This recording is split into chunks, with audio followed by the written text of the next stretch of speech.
Rajput is a member of one of the patrilineal clans of the Indian subcontinent. They rose to prominence from the late 6th century CE, and, until the 20th century, the Rajput rulers dominated many regions of central and northern India, including the eastern regions of present-day Pakistan. The Rajput population and the former Rajput states are found spread through much of the subcontinent, particularly in northwest and central India. These areas include Rajasthan, Gujarat, Uttar Pradesh, Himachal Pradesh, Haryana, Jammu, Kashmir, Punjab, Uttarakhand, Madhya Pradesh, Bihar and Sindh. History. Origins. The origin of the Rajputs is the subject of debate.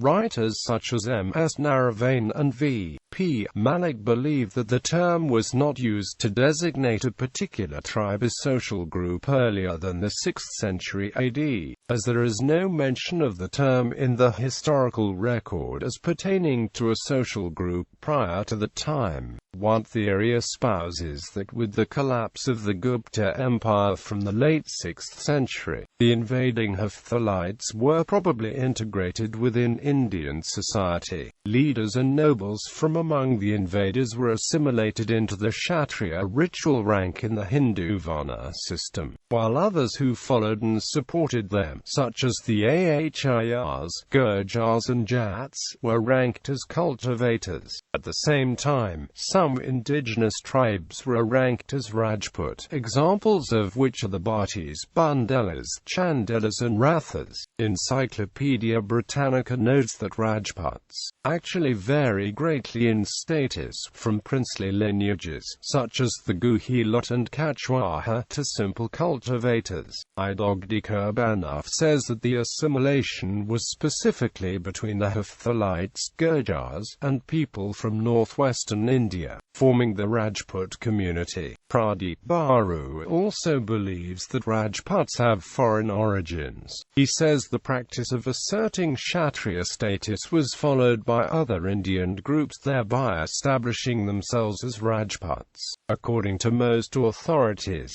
successful claims to Rajput status frequently were made by groups that achieved secular power. Probably that is how the invaders from Central Asia, as well as patrician lines of indigenous tribal peoples, were absorbed. Rajput kingdoms. From the beginning of the 7th century, Rajput dynasties dominated North India, including areas now in Pakistan, and the many petty Rajput kingdoms became the primary obstacle to the complete Muslim conquest of Hindu North India. In the 1020s, the Rajput rulers of Gwalior and Kalinjar raised a successful defense against the attacks of Mahmud of Ghazni, although Mahmud could not subdue the Rajput forts, but the two cities did pay him tribute. Thereafter, in the late 12th century, Muhammad of Ghor attempted to invade Gujarat but was defeated by the Solanki dynasty of Rajputs. The Rajput kingdoms were disparate. Loyalty to a clan was more important than allegiance to the wider Rajput social grouping, meaning that one clan would fight another. This and the internecine jostling for position that took place when a clan leader died meant that Rajput politics were fluid and prevented the formation of a coherent Rajput empire. Even after the Muslim conquest of the regions in Punjab and the Ganges River Valley, the Rajputs maintained their independence in Rajasthan and the forests of central India. Later, Sultan Ala-ud-Din Khilji of the Delhi Sultanate took the two Rajput forts of Chittor and Ranthambore in eastern Rajasthan in the 14th century but could not hold them for long. In the 15th century, the Muslim sultans of Malwa Sultanate and the Gujarat Sultanate put a joint effort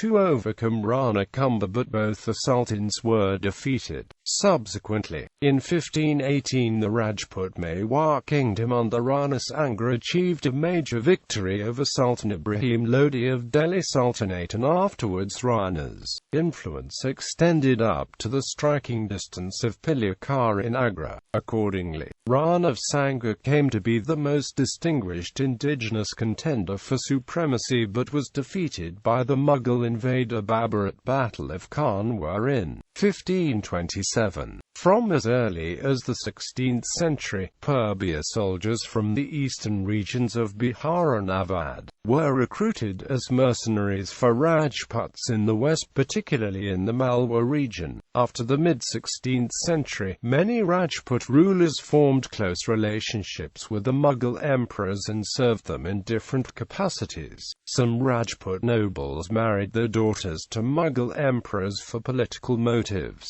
For example, Akbar accomplished 40 marriages for him, his sons and grandsons, out of which 17 were Rajput-Mughal alliances. Akbar's successors as Mughal emperors, his son Jahangir and grandson Shah Jahan, had Rajput mothers. The ruling Sisodia Rajput family of Mewar made it a point of honor not to engage in matrimonial relationships with Mughals and thus claimed to stand apart from those Rajput clans who did so. The Rana of Mewar Pratap Singh had successfully resisted the efforts of Akbar to subdue the Mewar kingdom. It was due to the support of the Rajputs that Akbar was able to lay the foundations of the Mughal Empire in India. However, Akbar's diplomatic policy regarding the Rajputs was later damaged by the intolerant rules introduced by his great-grandson Aurangzeb.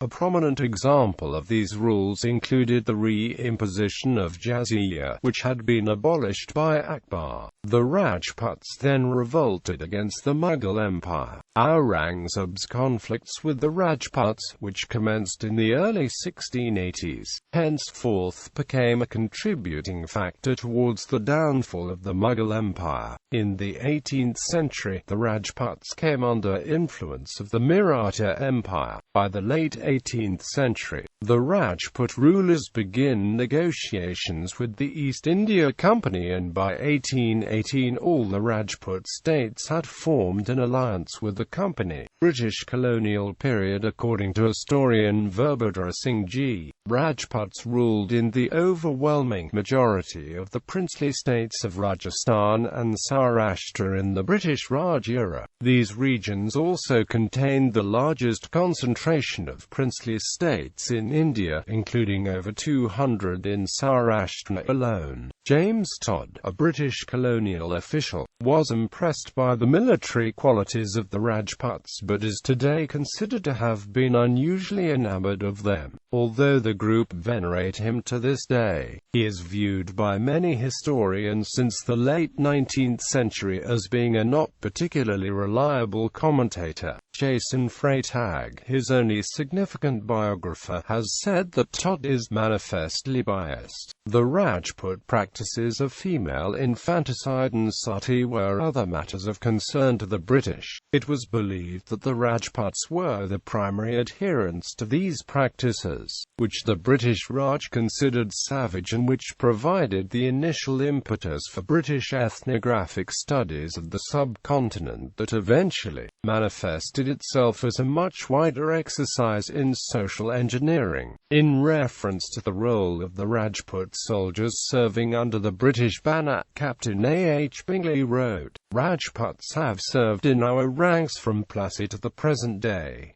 They have taken part in almost every campaign undertaken by the Indian armies. Under Forde they defeated the French at Condor. Under Monroe at Buxar they routed the forces of the Nawab of Oudh. Under Lake they took part in the brilliant series of victories which destroyed the power of the Marathas." Independent India. On India's independence in 1947, the princely states, including those of the Rajput, were given three choices: join either India or Pakistan, or remain independent. Rajput rulers of the 22 princely states of Rajputana acceded to a newly independent India, amalgamated into the new state of Rajasthan in 1949-1950.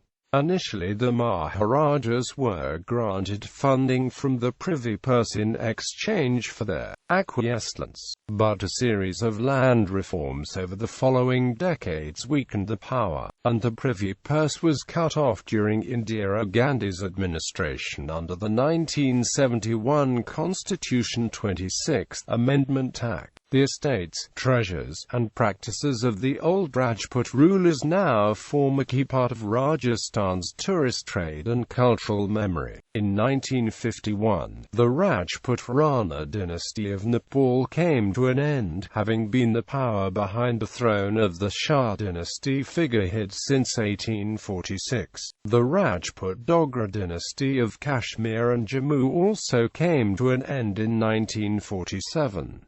Though title was retained until monarchy was abolished in 1971 by the 26th Amendment to the Constitution of India.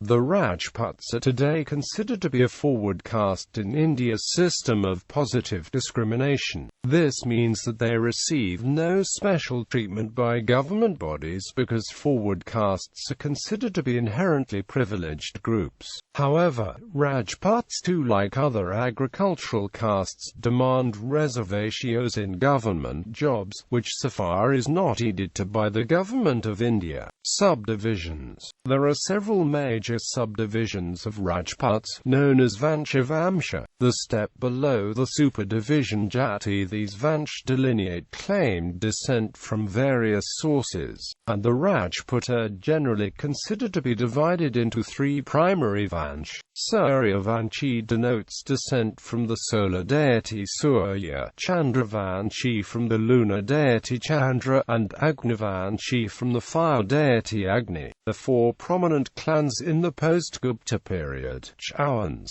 Paramaras, Pratiharas and Solankas, all claimed the mythological origin to have been from a sacrificial fire at Mount Abu. Lesser noted Vansh include Uday Vanshi, Raj Vanshi, and Risha Vanshi. The histories of the various Vansh were later recorded in documents known as Vamshavalis. Andre Wing counts these among the status legitimizing texts. Beneath the Vansh division are smaller and smaller subdivisions, Kul, Shak, Kampakan, and Nak. Marriages within a Kul are generally disallowed. The Kul serves as the primary identity for many of the Rajput clans, and each Kul is protected by a family goddess, the Kul Devi. Lindsay Harlan notes that in some cases, Shaks have become powerful enough to be functionally Kuls in their own right.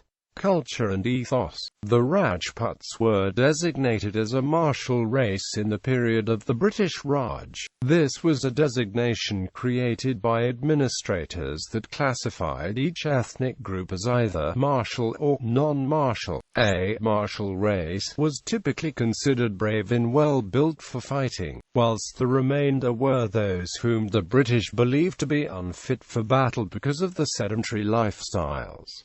Rajput lifestyle. The double-edged scimitar known as the Khanda was a popular weapon among the Rajputs of that era. On special occasions, a primary chief would break up a meeting of his vassal chiefs with Khanda Nariyal, the distribution of daggers and coconuts. Another affirmation of the Rajput's reverence for his sword was the Karga Shapna ritual, performed during the annual Navaratri festival, after which a Rajput is considered free to indulge his passion for rapine and revenge. The Rajput of Rajasthan also offer a sacrifice of water buffalo, a goat, to the family goddess during Navaratri. The ritual requires slaying of the animal with a single stroke. In the past, this ritual was considered a rite of passage for young Rajput men. Rajputs generally have adopted the custom of purdah. By the late 19th century, there was a shift of focus among Rajputs from politics to a concern with kinship. Many Rajputs of Rajasthan are nostalgic about the past and keenly conscious of their genealogy, emphasizing a Rajput ethos that is martial in spirit with a fierce pride in lineage and tradition.